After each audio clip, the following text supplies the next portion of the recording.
probably not where it needs to be, but it's a great opportunity for us as an organization to come out together today and be together probably as a team for the first time, completely together, and for a real good cause. The foundation, as I found out quickly here in Edmonton, is a real important part of our organization, our community, and the work that it does with our support, the players, the management team, the coaches, is really, really important. And there's a lot of needy groups and individuals that benefit from it. So something to be proud of already, and we haven't even played a game. So that's a nice thing for us. Good for your team to, your players, new guys, to notice the importance of that for your community. Absolutely. That's a quality that's really important, not just for the Oilers, but for all NHL people, players. We're a very fortunate group to be doing something we love to do, and we call it a game. And we're compensated very well, and it's really important for us to give back. And we can't forget where we came from, and where a lot of people are at right now. And anytime we can get involved, I think it's something we need to take advantage of. Todd, you work for a couple of organizations. Do all teams take this type of work seriously, or the same way, or some teams is it more of a priority for them? I can't answer for a lot of clubs. I know that the teams that I've been with have really grasped the concept of foundation and giving back, right from the ownership group on down, and obviously that's evident here in Edmonton. It is, again, it's a reflection on us caring and giving back. So Detroit, Minnesota, San Jose all did a tremendous job in the community, and it looks like Edmonton does just as well. Todd, can you speak just to the decision to have Connor just have limited action at the Young Stars Classic? Yeah, that's real simple for us. He's he's a player that we know a lot about, and if you're the #1 pick overall and you've had that type of career to this point, there aren't many secrets to his game. I'm more interested in knowing about him as an individual and how he reacts to certain situations, but we'll get to know that as time goes on. So that leads us to everybody else that's in camp, some young players that have to go back to junior as early as this weekend.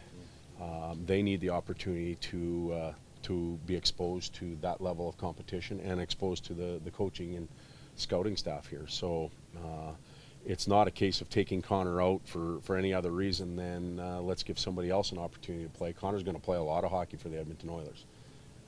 And we have a good indication of where he's at as a player. We need to spend that time looking at some others. Going into camp, are you looking to get down in numbers pretty quickly and kind of working as a group as opposed to? I would like that, Yeah. but we also have to be fair to everybody that made the commitment to our organization to come to camp and try out. So the quicker the better for the coaching staff and management team, because it's relatively new. If we were in year 4 or 5 and we were comfortable with relationships, you could have people around longer. Todd, exactly that. In San Jose, you would have maybe a few players every year that were new, but this year it's a whole new group for you. How does your approach as coaching and teaching them your system, how does it change compared to previous camps for you? It doesn't change a lot. Even with a well-established team, you've got to come back to training camp and reestablish habits and foundation concepts, and that's what we'll do here in Edmonton right off the bat.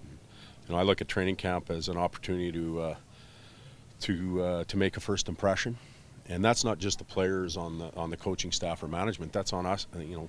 Us carrying ourselves the right way and showing the players we're prepared and that we care about them, that we're trying to help them.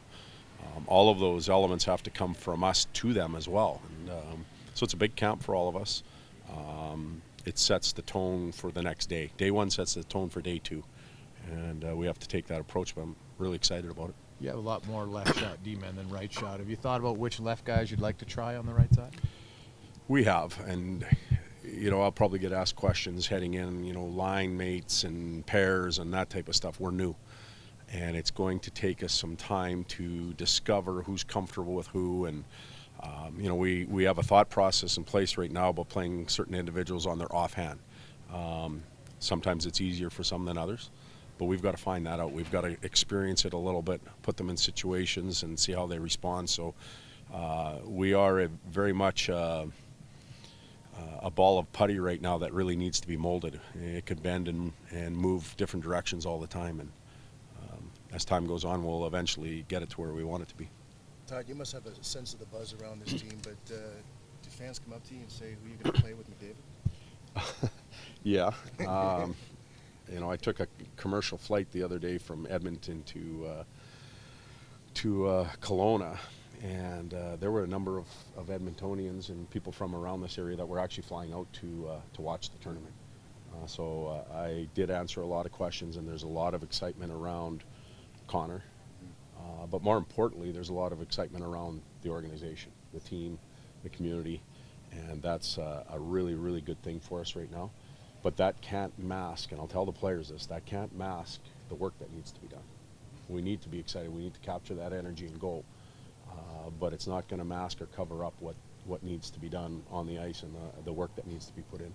One of the comments you made at your first press conference that stood out was you mentioned as an opposing coach, you felt at times if you got up on Edmonton that maybe they went away a little easier. How do you ensure that work ethic? How do you instill that as a coach that that's not going to be the team's approach this year? Well, we have a plan for that, and the first thing is to address it. We have to lay it out on the table with the players, and I'm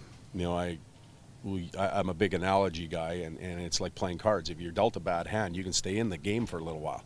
You find ways to stay in the game and work your way, deeper into it, and we need to push deeper into games when it's not going well for us, and that's part of growing as a team.